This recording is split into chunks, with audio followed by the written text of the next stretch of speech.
All right. Sorry about that. I wanted to move this to the ItModcast Facebook page. After Brad and I were talking about it last night, we wanted to bring more videos to the group page. And I've been doing this story time, and I thought it'd be a good fit for there. But then I was like, oh man, I need to share this to my own page. And so I hit live and was like, I'll figure out how to do this on the fly, but I'm not that technologically savvy, so it took me a second. Anyways, that's why we are where we are now. So, for those of you who followed along on my own page, this is the third story time. The idea here is just, I know times are stressful for everybody. I don't know about you all, but I've been having a pretty tough time getting to sleep, and my sort of tried and true routine when I have problems sleeping is to, move from the bed and go somewhere else and read. And so I thought I would share that with folks. Obviously, I can't interact with any of the comments. Somebody maybe should tell Brad that just in case he has a mild meltdown for not being acknowledged immediately. It really wouldn't upset me if you tune in and part of the way through you just sort of doze off and go back to sleep. It's whatever is helpful to you, and if having somebody read stories to you sounds like your thing, then we'll get on to today's story. So I'm reading still. I decided to continue reading from Cory Doctorow's Radicalized. The one I thought I'd read today, it's a collection of short stories. I thought I'd read one called Model Minority. And sort of the core idea for this short story is what if Superman realized that upholding truth, justice in the American way really only benefited, say, a certain segment of the population? And would that bother him? And what would he do about that? So our hero is not called Superman because that would be copyright infringement, I think. But our hero is American Eagle. And so this is the description for the story. Model minority. Since his arrival on this planet, the American Eagle has fought for truth, justice, and the American way. Now he's come face to face with the fact that cops routinely beat up innocent people, hide the evidence, and lie about it. He's determined to use his superpowers to defend these victims. He has no idea how corrupt the system is and how much worse he's going to make matters. I really like this collection of short stories. They're very angry, and I think that there's a lot to be angry about today, and I think that this is a good exploration of some of those feelings. So I feel like that's the intro for the story. I'm gonna pick up with Cory Doctorow, Radicalized, the story Model Minority.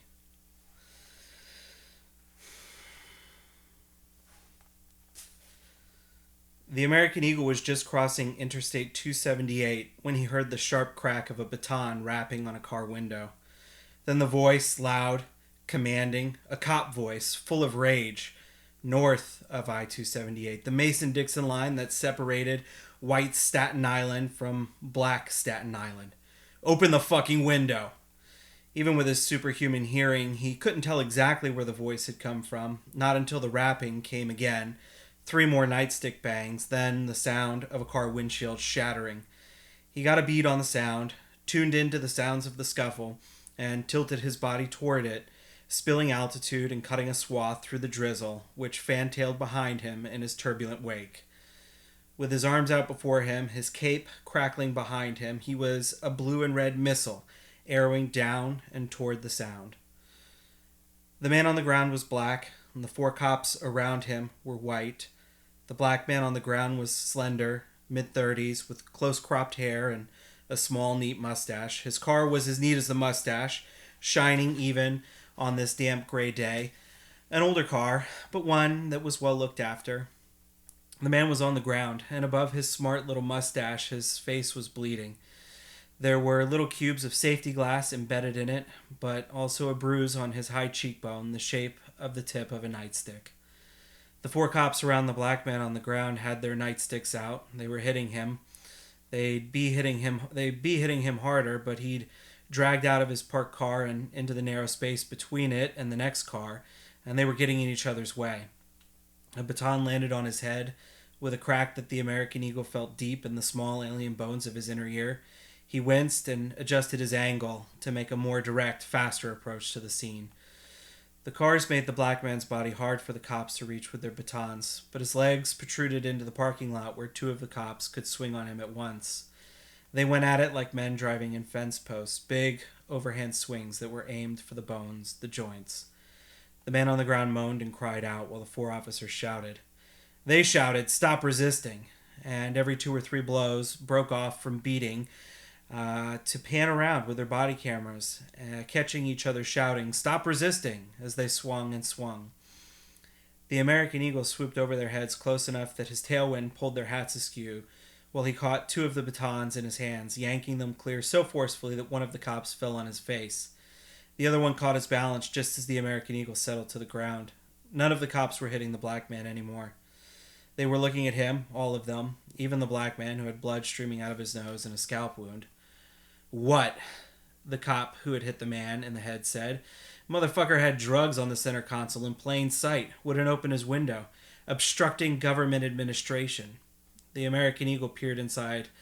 The cop saw his blood pressure, took the measure of his pulse. The man's eye twitched, his gaze roved over the American Eagle, then his baton twitched, all too fast for a human eye to follow. The American Eagle didn't say a word. Watched in silence. He was hovering, soles of his boots just a few inches off the wet parking lot pavement.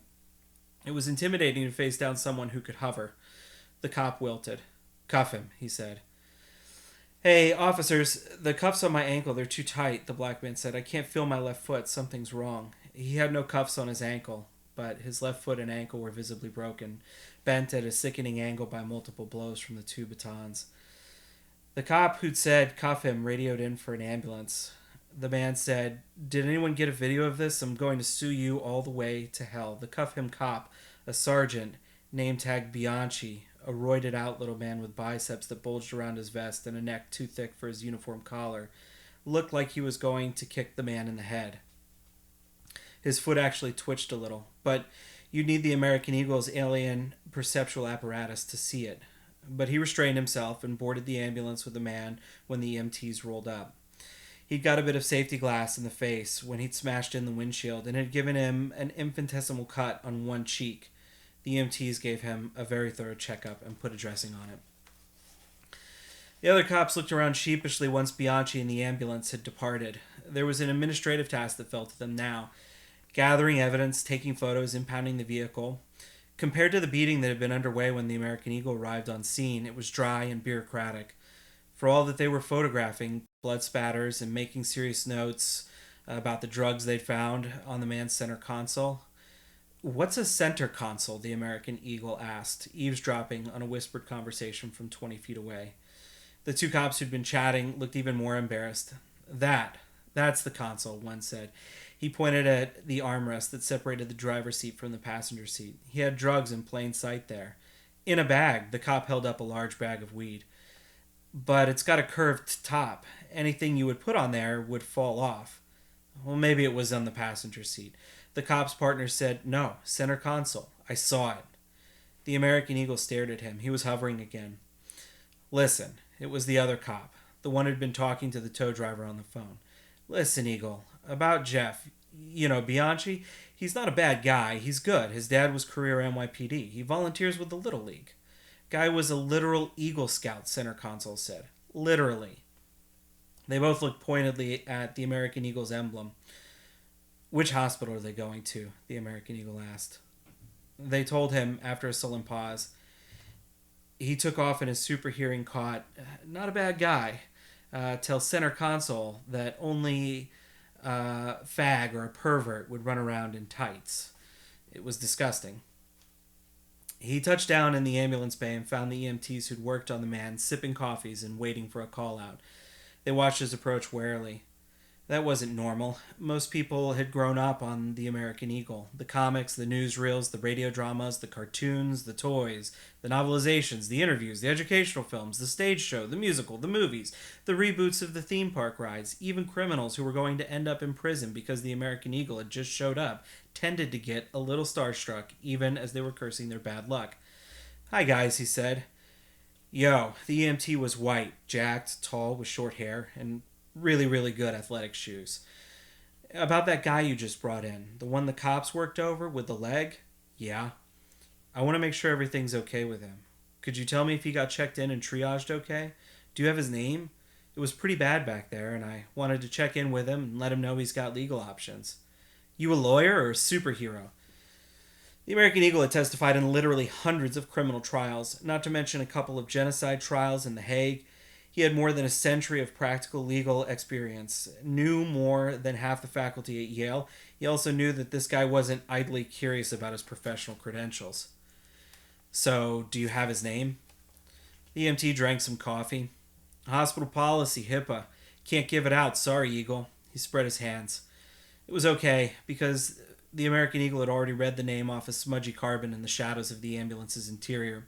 Wilbur Robinson, who had had strong vitals when he was passed off from the EMT to the triage nurse. The Eagle also read Sergeant Bianchi's paperwork, which was next to Robinson's. He also had good vitals, and a small facial cut described as superficial. "Well, thanks for your help anyway. I'll just go ask at the ER desk." He headed for the swinging doors, but the EMT stopped him.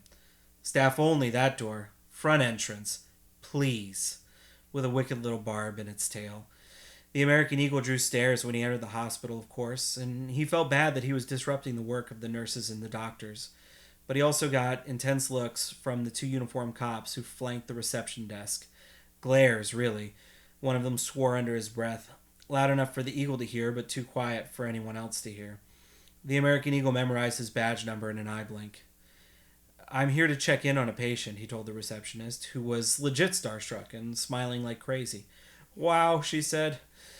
"He came in an ambulance. Wilbur Robinson." She started typing. The cop who cursed him said, "Wait a sec." He loomed over the ER receptionist. "That patient is a criminal suspect. No information to be released without permission from NYPD." The American Eagle frosted him. It wasn't a look he was often photographed with, but there were plenty of criminals who'd wilted under that glare. "You are not a hospital official, officer." "I'm a law enforcement officer," he said, and tapped his badge. "Well, I'm a deputized federal marshal, as it happens," the American Eagle said. "What is the patient's status, please?" The receptionist resumed typing. She looked at her screen, at the Eagle, at the cop. "I'll page the supervising physician to brief you," she said, which was a smart way of getting off the hook without being a dick to a bona fide superhero. Working in ER had taught her some fast-footed diplomacy. "Thank you," the American Eagle said. The cop glared at both of them. The doc was Asian, and her surname, Faruqi, made the American Eagle guess her parents were Pakistani. The cop started talking before he could say a word. "Your patient has been placed under arrest by the New York Police Department, and he is not allowed to have any visitors." "Well, I didn't ask to see him. I asked to speak to his doctor." The cop squared up to him, which was brave and stupid, since the American Eagle could have literally punched him so hard that he put his fist through his chest, body armor, and all.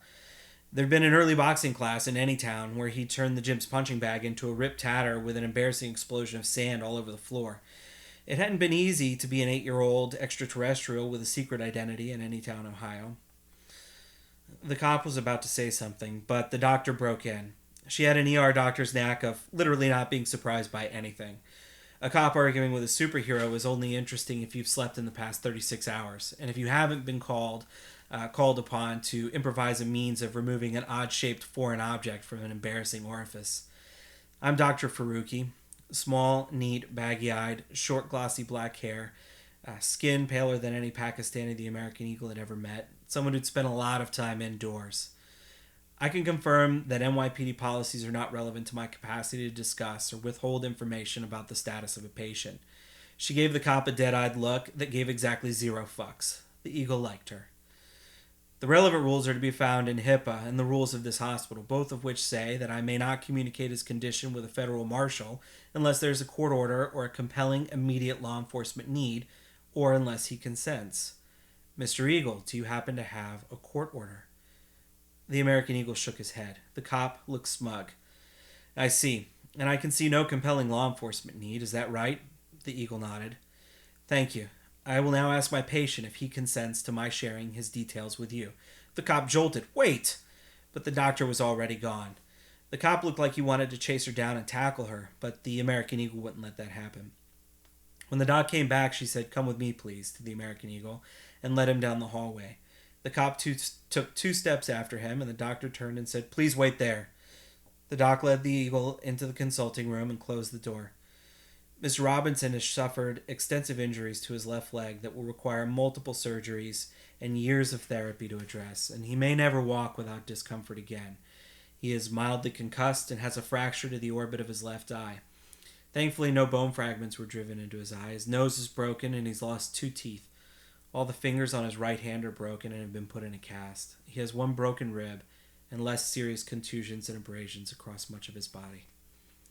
The American Eagle had seen a lot of man's inhumanity of man in various war zones across the decades. It even had to clean up after one of the good guys had lost his shit and did something not so good. But this affected him differently. This hadn't happened on a battlefield in the fog of war. This had happened in a little private parking lot in Staten Island in broad daylight, committed by a group of guys who could have stopped each other, but instead shouted, "Stop resisting," for the benefit of one another's body cams.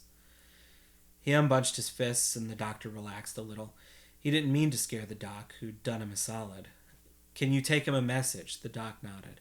"I'll testify on his behalf." The doc nodded again. "Is that all?" "Yes." "No."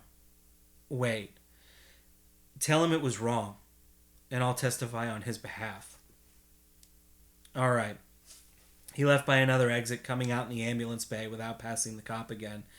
He did a vertical takeoff and used his x-ray vision to watch the elevator ascend with the doc, then followed the doc's progress through the corridors of the 7th floor until she went into Wilbur Robinson's room. The Eagle noted the room and then flew up into the clouds to get away from the prying eyes of the people in the parking lot who were staring up and pointing at him. The late winter sun set early, and he came back down out of the clouds and hovered above the hospital's west wing, scanning Wilbur Robinson's room before landing on the roof and using his cold breath to freeze the lock mechanism on the roof door, then twiddling the latch with a thin piece of metal so that it clicked open. Once inside, he warmed it up again with his heat vision and ensured that the latch clicked back into place. He stepped over the stair railing and floated slowly down to the 7th floor, avoiding the CCTVs trained on the stairs themselves. Once on 7, he blurred too quickly for the human eye to follow down to Wilbur Robinson's room. Snatching a handful of pens out of a nursing station pod on the way, he scattered these in front of the NYPD officer standing outside of Robinson's room, executed a fast turn that sent a sudden gust of wind down the corridor, and as the cop bent down to look at the pens in bewilderment, he blurred back down the hall and past him into Robinson's room. Robinson looked at him out of one eye and smiled a sardonic, bruised smile. "You, huh?" "Did the doctor give you my message?" the Eagle said, taking in the weird twists of Robinson's neat little mustache, now humped over his swollen lips like a stepped-on rainy day sidewalk worm. Robinson nodded. "Very nice of you, thank you." "That's not right." There was a hitch in the Eagle's voice. "No, but it's not unusual either." "Why me, Mr. Eagle?" The American Eagle knew what he meant. He watched the news, read Twitter, he'd seen the camera phone videos. Gotta start somewhere. "Can I make a prediction, with no offense intended?" The American Eagle nodded, of course. "Right now, you are white, but that's a wholly contingent proposition. And I mean, no offense, but you aren't a white man because you aren't human. You aren't even a man, are you?" This was not new territory for the Eagle.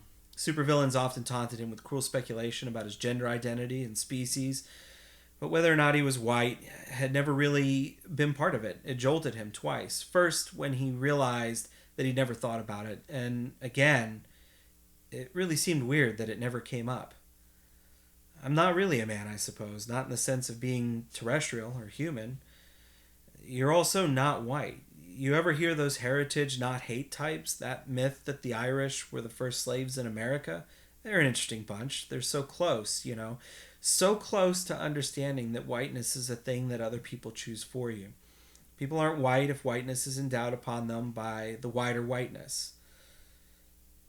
It starts before birth and carries on after you're dead. And what whiteness gives, it can take away.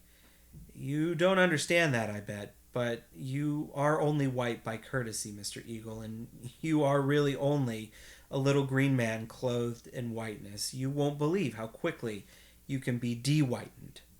You are the original illegal alien.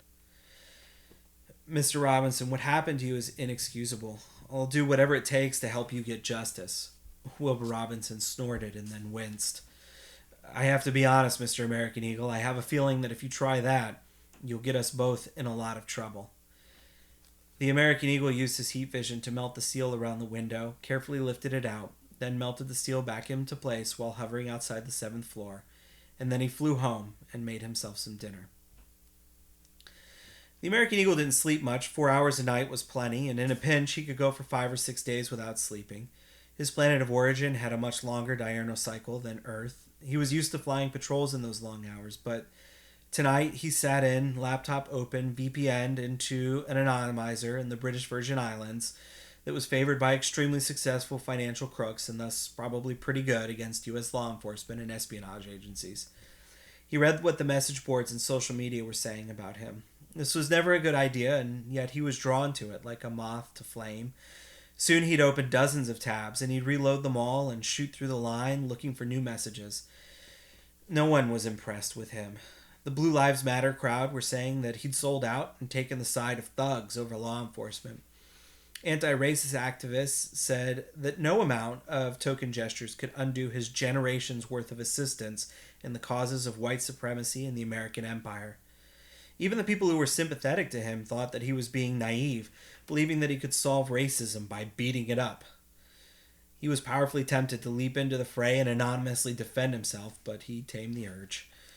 He had spent more than a century keeping his identity secret from the increasingly sophisticated intelligence apparatus of the U.S. government and its adversaries and allies, and in the age of mass surveillance, he was keenly aware that there were lots of ways to draw an arrow pointed at his secret identity and a line connecting it to the American Eagle.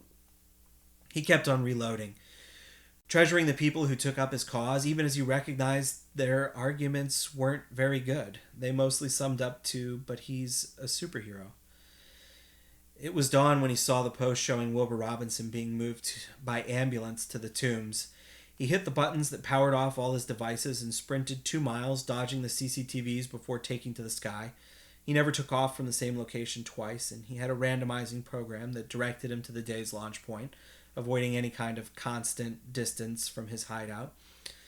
He ascended out of the troposphere and broke the sound barrier with a crack that made the clouds behind him ripple. He was over Staten Island 5 minutes later, tracing the route the police ambulance would have taken to get to the Tombs.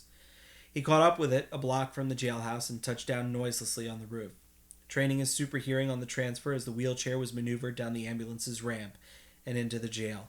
Bianchi was pushing, and the Eagle heard him cursing softly under his breath in a steady monotone, a recital of all the ways in which Wilbur Robinson was to be made to pay for his transgressions. The monotone stopped when a sheriff's deputy stepped out to meet them and take over pushing the chair. Wilbur Robinson's face was a blank mask, either bravely stoic or too terrified to speak. The American Eagle felt that spike again, a sense of urgency and wrongness. He used his X-ray vision to track the wheelchair's progress into the jail's intake, waited as Bianchi stepped into some kind of break room and got himself a coffee, then flicked his attention back to Wilbur Robinson just as he went sprawling on the floor. Without a conscious thought, the American Eagle leapt down to the entrance and pulled open the door so hard its lock went flying off with a noise like a rifle shot. In an instant, he was standing over Wilbur Robinson, who was face down on the floor, still stoic, leg and cast stuck out behind him at a twisted, awkward angle. The guard who just tripped him onto the floor was skinny, young, white, and red-faced with fury, which was quickly turning into shock. "What are you doing?" the Eagle bellowed, thinking, dumb question. The guard gawped twice, then found his words. "Prisoners have to be searched. It's a safety policy. This prisoner was non-compliant." "I wouldn't stand up," Wilbur Robinson said mildly from the floor. He patted the large cast on his left leg meaningfully. "He has a broken leg," the American Eagle said. "The prisoner was non-compliant." The guard swallowed. You are not authorized to be here. Please leave. See, Wilbur Robinson said, from can I get a selfie to show the kids to please leave in minutes. Watch out, Eagle. Non-whiteness is catching. It's all downhill from here. The American Eagle stared at the guard. The guard wilted. You can search him with me present, the Eagle said. The guard looked like he was going to go for help, but then he pursed his lips and shook his head, and knelt by Wilbur Robinson and searched him. I was in a hospital, Robinson said as the guard felt him up. I'm wearing a hospital gown. Where do you think I'm hiding my contraband? As if to answer, the guard drew out a small flashlight and put it between his teeth. It was dented with many small tooth marks, and lifted up Mr. Robinson's gown. The Eagle pulled the gown down so fast the breeze ruffled the guard's short hair. That won't be necessary. Mr. Robinson is not violent. It's procedure, he said around the flashlight. The Eagle thought about the likely problems arising from holding a tool used in cavity searches in your mouth, and revised his opinion of the guard's intelligence even lower. It's not necessary, the American Eagle said, and stood the guard up. Let's get Mr. Robinson transferred to the jail hospital, shall we? Another staring match. The Eagle was good at these. His species didn't use gazes the way humans did, after all, so he could stare in ways that were arbitrarily unsettling. Nictitating? I don't know. Nictitating membranes helped. The Eagle won. The guard knelt to drag Robinson into the wheelchair. The American Eagle took Robinson up like an infant and placed him gently in the chair, then walked the guard all the way through the jail's many internal turns and twists. Prisoners and guards alike stared after them, and the Eagle listened in on their whispered conversations, because anyone who whispers around an alien with legendarily superhuman hearing has no reasonable expectation of privacy. It's not like they were saying anything interesting. He saw Robinson through a medical intake exam, stepping out of the room for part of it to give him privacy while he was nude, using his super hearing to figure out when to go back in. He waited until Robinson was settled into a hospital bed, and then he said goodbye and told him not to worry, that he'd be back. Robinson rolled his eyes. The American Eagle made sure he ran into Bianchi on his way out of the jail. Bianchi jerked to one side when he saw the Eagle, like he was ducking a punch. He looked terrible, bags under his eyes, unshaved, rumpled. Why is Robinson being held? Bianchi pretended like he hadn't heard, so the Eagle took another step toward him. Another flinch, and Bianchi pulled himself together. Why is Robinson being held? Bianchi tried to shoulder past the Eagle, who moved to block him. You're not leaving until you tell me why he's being held. Technically this was obstruction, but the Eagle was a federal marshal, and this guy was a local screw. He had rank. Bianchi glared at him. The Eagle shrugged.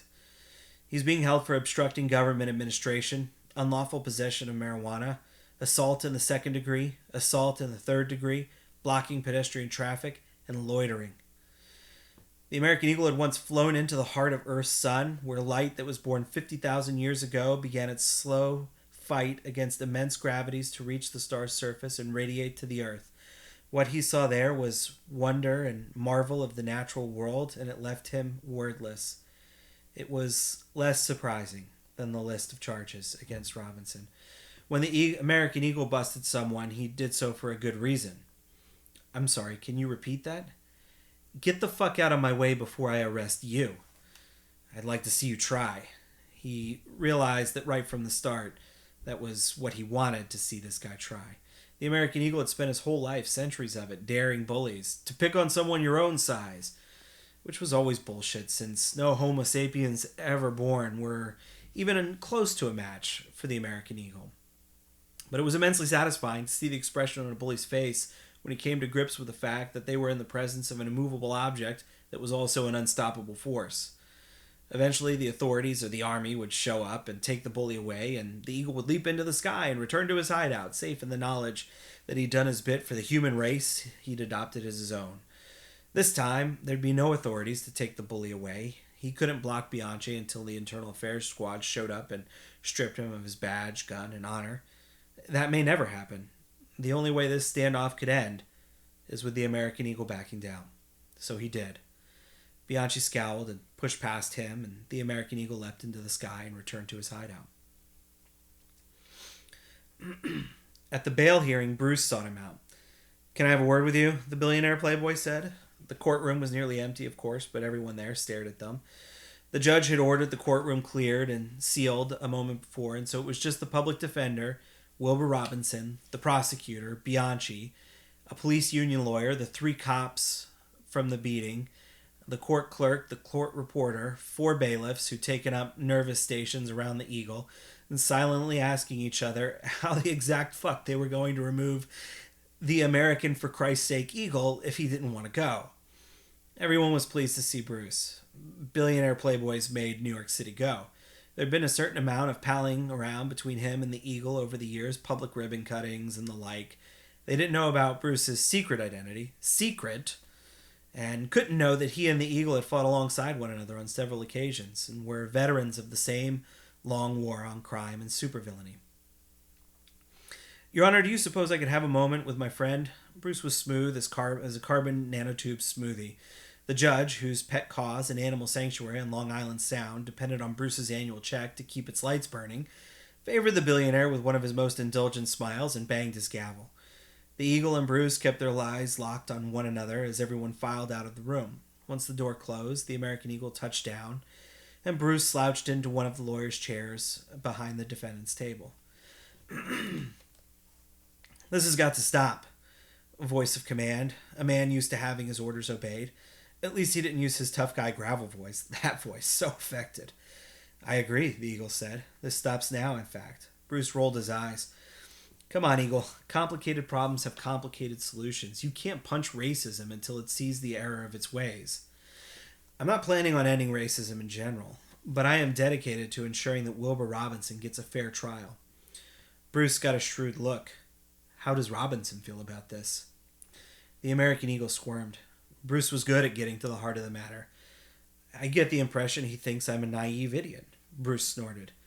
Maybe I am, but he's also pointed out that I'm no more of a white man than he is, but I get to pretend to be a white guy, and that means I get to do things he can't do without being killed. Now I'm going to use that.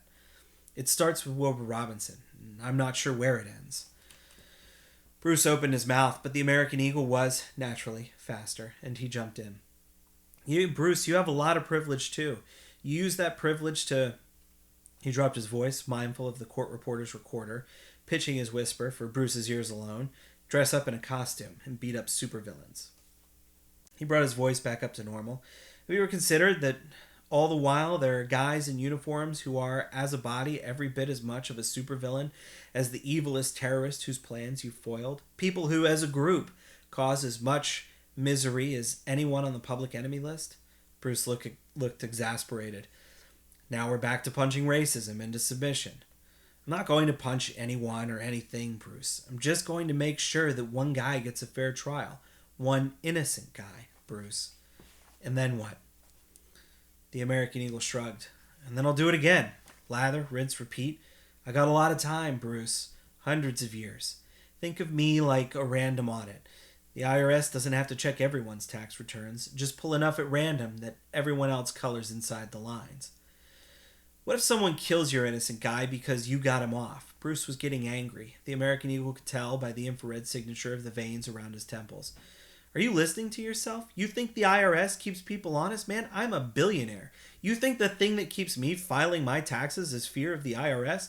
I can afford more lawyers than them. Better lawyers. More better lawyers. I pay exactly as much in taxes as I deign to. The IRS doesn't have any power, Eagle, but I'll tell you who does. The NSA. You think you have a secret identity?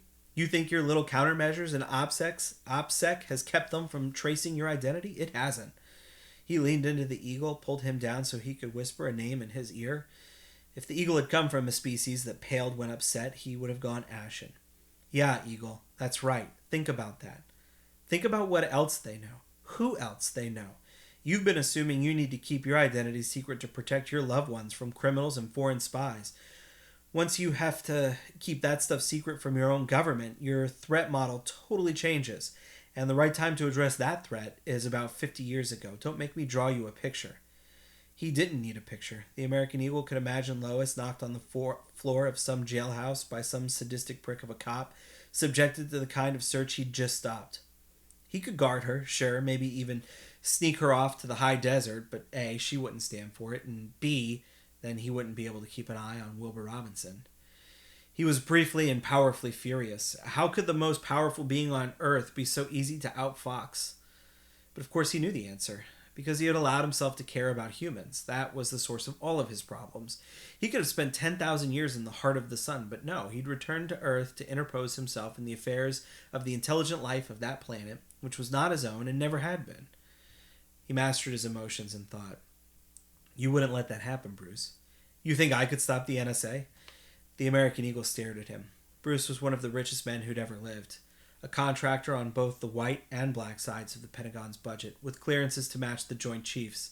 He owned his own covert armory and an overt armory, and corporations he had majority stakes in provided intelligence contracting to the entire roster of federal espionage and policing agencies, not to mention most major metros police forces. He almost certainly got a paycheck every time the cops in Staten Island were advised by a machine learning algorithm to go to the brown side of the Mason-Dixon line and start making black people turn out their pockets and drop their pants. Bruce looked away first. Something about staring into those alien eyes, it bested even the toughest terrestrial organisms. The American Eagle had once stared down a whale.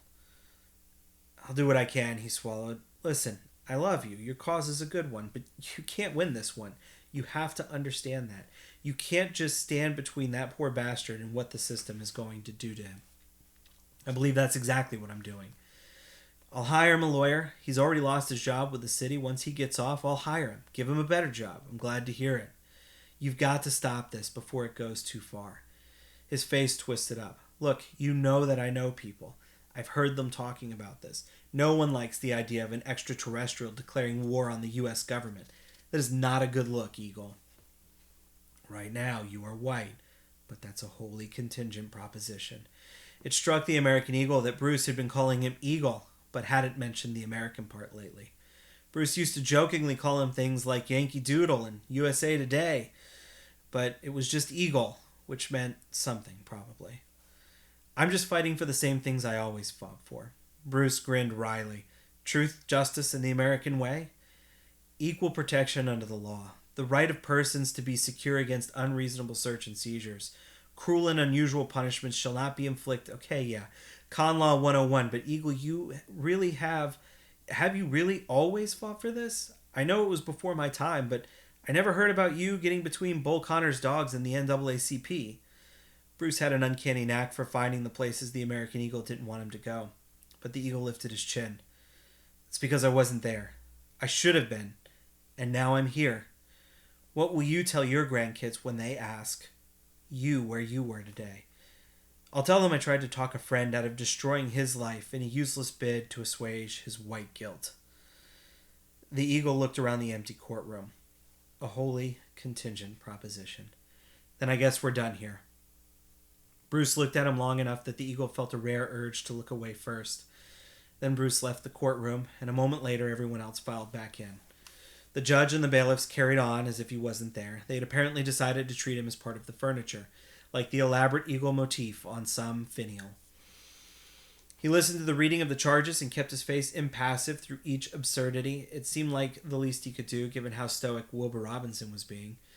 Bianchi was dressed in a suit that strained around his softball-sized biceps, and his tie knot was visibly digging into his bull neck. Clearly this was a guy who gave more thought to his weight training than his tailoring. The American Eagle caught Bianchi's eye, and Bianchi smirked at him. "Bail is set at $500,000, the judge said. The American Eagle contained a gasp and saw Wilbur Robinson's face tighten. The Eagle knew that this astronomical sum was the result of his own actions. He realized that he should have asked Bruce to post bail. He still could. The public defender made a half-hearted objection, got gavelled back into his seat, and then the bailiffs started to lead Wilbur Robinson away. The Eagle followed them. They pretended they didn't see him for a while, then one of them turned around and drew himself up and said, "Sir, will you please step away? We have a job to do here." "So do I," the Eagle said, but he let them go. Robinson, who had been acting as if he wasn't there, turned around and looked at him one last time. The Eagle called several of his State Department contacts that night, hoping one of them would find a channel to the prosecutors on Robinson's case. It pained him to do it because he wanted the system to just be right, not to make an exception.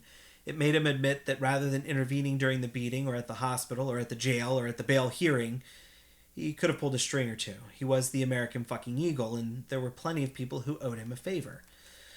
But as he quickly discovered, any debts the American people and their government officials owed him could easily be wiped clean. All that had to happen was for him to publicly declare himself to be a foe of the American system.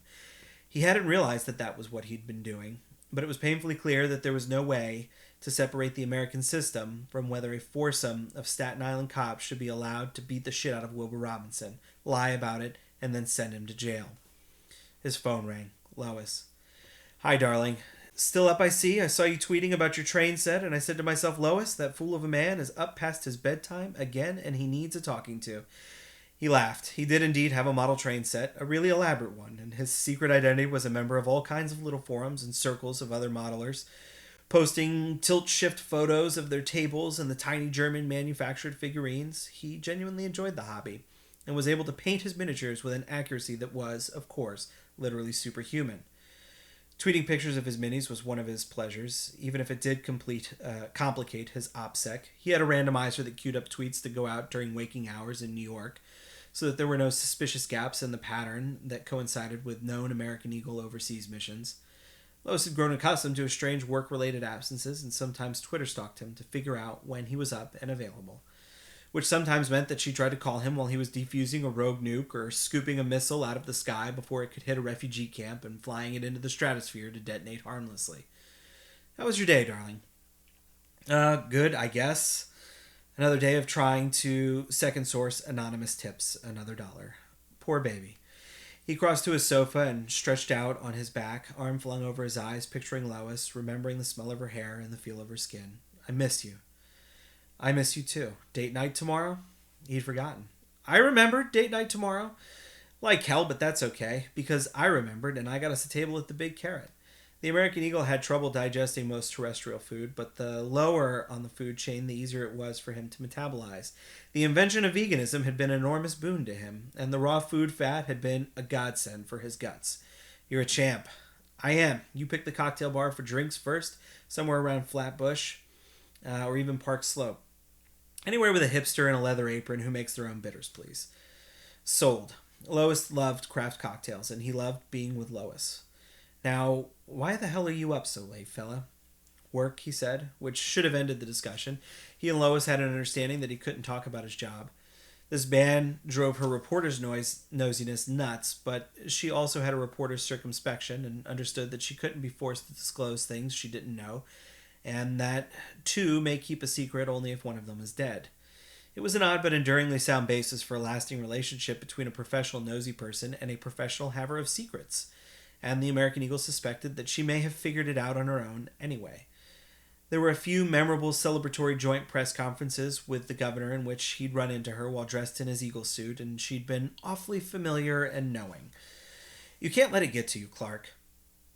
Let other people shoulder some of the load. It's not up to you to do everything." It was stuff like this that made him think she'd figured it out, but he wasn't going to admit anything, especially not on an insecure phone line. "You're right, of course, but it's easier said than done. Look, so long as you're up and farting around with your trains, why don't you come over here? I've got a filing deadline for Dark 100, and so I'm likely to be up for a few hours yet. And I could use the company. You can make coffee and rub my shoulders." He could be there in 10 minutes, even figuring in his randomized sprints to get to a non-repeating takeoff spot. "I'll see you in an hour." "Good boy. Bring donuts." He feigned sleep on her sofa until she was ready to go to bed, then let her wake him up, and spent a few hours actually dozing, with his arms around her shoulders, his face buried in her hair. He'd had other human mates, watched them grow old, become ancient, and die. He'd revealed himself to some of them, but he just left the others behind, faking his death, sometimes with the help of a friend or two in government. The American Eagle got to call in a lot of favors. He always went to their funerals, which was a huge OPSEC lapse that could have been connected with his identities, but it was also the right thing to do.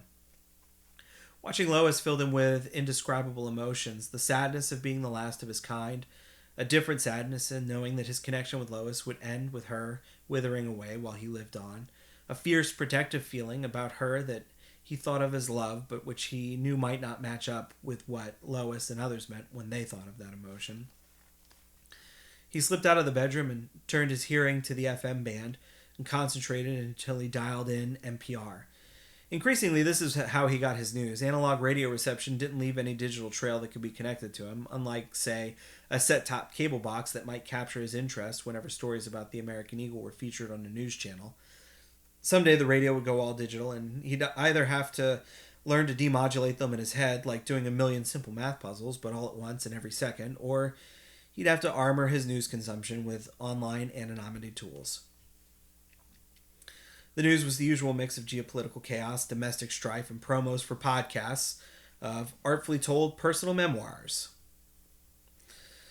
Lois always listened with a professional ear, providing back-of-house gossip about the other reporters, the personalities they interviewed. Despite his long life, the American Eagle didn't have her perspective, so what he heard just filled him with a kind of melancholy. Hadn't there been a time when things were better? Now they were talking about him, a criminologist at NYU, a West Point war historian, and a national cop reporter on a panel show. The rule of law, not the rule of men. It's always the risk when you let someone operate outside of the normal legal framework that he'll become a vigilante rather than a volunteer. In this case, he's not even human, so who can say what he's thinking, where his allegiances lie? We know he's got a much longer lifespan than we do. Perhaps this is just kind of a teenage rebellion. The host broke in, leaving aside xenobiological speculation, can we return to the question, what should New York do? Should a grand jury be impaneled to indict a beloved national figure? Should the mayor ask him to come around to his office for a quiet one-on-one? Do we all sign a petition telling him to butt out? The war historian. Long experience shows that there's always a no appeasement crowd during these conflicts, but the peace is always attained through some kind of reconciliation.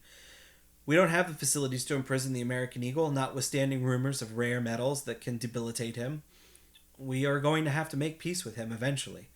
Also, I remind you that he doesn't have to be the American Eagle. There's no law or force of nature that could prevent him from being the Saudi Eagle, or the Chinese Eagle, or the ISIS Eagle. The cop reporter made a rude noise. Come on. The guy is taking a stand because he opposes police brutality. You think he's going to join ISIS? The host called time on the debate, saying they'd have to leave it there for now, and the American Eagle tuned out the radio energy. What he really wanted was news about Robinson, but no one was reporting on Robinson, and everyone was reporting on him. He heard Lois stir in the next room, put on a robe, pee, pat out to him. He held still, pretending he hadn't heard, so she could watch. He really wants me to write about the American Eagle. The Eagle didn't bat an eyelash, though her eyes searched his face. That's all anyone wants to hear about, of course. There are hundreds of Wilbur Robinsons in New York every year, but there's only one extraterrestrial Superman who's threatening cops and judges. But you really want to write about Robinson. I really do. So interview him. I can't. He's smart enough not to talk with me without a lawyer, and he can't afford a lawyer, so he's not talking to me. Well, you can't blame him. No, I can't. So since he's not talking to me, and since I don't want to write about the American Eagle, I've decided to write about predictive policing instead. What's that? She smiled. Well, that's the thing. Predictive policing is why those cops beat the shit out of Wilbur Robinson. Companies are selling police forces software, artificial intelligence that crunches through all the data to the beginning of time and makes predictions about where crime is going to be. The argument is that the math doesn't lie and math isn't racist. Its recommendations are supposed to be empirical, neutral. Sounds like you don't believe that.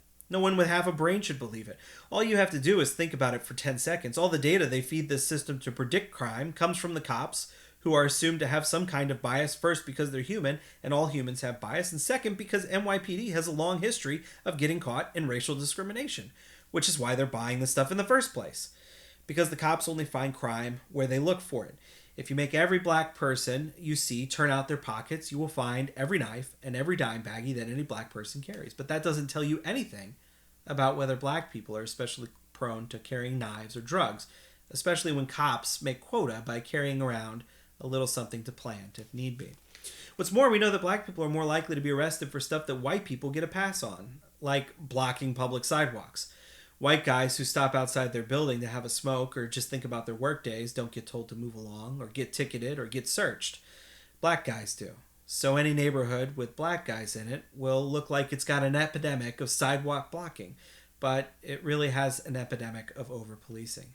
But now you take all those tickets and busts and you turn them into data, which is treated as equivalent to crime statistics. If the data says that an address in front of a housing project has an epidemic of blocking public sidewalks, and the same address has an epidemic of drug possession, these are proof that this is a crime hotspot, not proof that every black guy who stops to wait for an Uber or chat with a neighbor gets stopped and frisked and then busted for petty weed possession, because as soon as he's ordered to empty his pockets, his joint is in plain sight, and the cops can ticket him for it. Tell the computer to take all the data at face value and then ask it to predict where the crime is going to be, and, no surprise, it will deduce with astounding machine insight that the cops will find weed if they ask everyone going in and out of that building to empty their pockets. Never mind that you find as much or more weed if you subjected everyone entering Trump Tower to the same treatment, because you don't have evidence of the drug problem at Trump Tower. Because head would roll if chatting with your Fifth Avenue doorman about the ball game got you ticketed and searched. And have you computer verified proof that there's a drug problem south of the Mason-Dixon line. That's why Wilbur Robinson got 6 kinds of shit beaten out of him. When a New York cop pulls someone over, they have to fill in a form, a UF-250, with the reason for the stop. It's got checkboxes on it like inappropriate attire and furtive movement, and so long as a cop ticks one of those boxes, he's made a solid stop. But it's bullshittier than that. Cops have quotas, minimum numbers of these 250s they have to turn in, and guess what? If you are a not too bright cop looking for somewhere to go and make your quota and keep your sergeant off your back, the predictive policing model will tell you where to go and look for furtive movements and inappropriate attire. And the Patrolmen's Benevolent Association has rigged things so that these half-bright cops are impossible to fire. They get to review the footage from their body cams before they turn in their reports. They get to know the identities of whistleblowers who complain about them. They get to decide who can interrogate them and for how long, stuff no other perp gets. So psychos get to psycho long after they've cost the city hundreds of thousands or even millions in settlements with the people they beat up. And they march out armed with a computer prediction and a pad of 250s, and they start telling brown people to get out of their cars and put their hands up against the wall. The cop who led the beatdown, Bianchi, I found a dozen incidents like this in the news morgue. He's hiding in plain sight, a total psycho, but his disciplinary record is sealed, and so are the settlements he racked up for the city. He should never have been out on the job to begin with, but 250s and predictive policing made him a trouble-seeking missile. He was going to put someone brown in the hospital, and Wilbur Robinson just lost the lottery. Lois, she smiled self-deprecatingly. I know, I'm ranting. The thing is, if I write that, it lands on the editorial page as opinion, but it's fact. It's the true story of Jeffrey Bianchi and Wilbur Robinson, and you can't understand them without understanding all that. She gave him a very significant look. If I could explain one thing to the American Eagle, it would be that he should be hanging city officials by their ankles out of their office windows until they explain how this fucked up, ridiculous situation came to pass on their watch. And then he can move on to the police union, then the software developers. I understand how a guy like that can end up feeling like he's just tinkering in the margins of the problem and wants to draw a line in the sand, but drawing it in front of Wilbur Robinson is a no-win situation. The American Eagle considered her words carefully. I guess the American Eagle would say that if it's hard to get people to take you seriously when you're standing between one of their fellow citizens in an unjust system, it's a lot harder when you're beating confessions out of police officials. She gave him an even more pointed look. The American Eagle didn't squirm, but he wanted to. I guess the question is, does the American Eagle want to feel good about himself or make a difference? I think that's a pretty good place to stop. I've been going for a while. If you tuned in late, I've been reading Cory Doctorow, Radicalized, one of his short stories in it called Model Minority. I like these stories for the anger and the frustration that he's working through in them. And, Brad said last night after I finished the Mask of the Red Death that it wasn't a very happy ending. And I think that in the Mask of the Red Death, our character wasn't a very good guy. And it was actually a pretty good happy ending for, just people in general in that story, because they survived the apocalypse and they rebuilt themselves. And the assholes in the story really didn't make anything of themselves. And I think that we have to think about whether or not we're the asshole in our own stories sometimes. So things to think about, I guess. I'll be back tomorrow night to finish the rest of Model Minority. And until next time.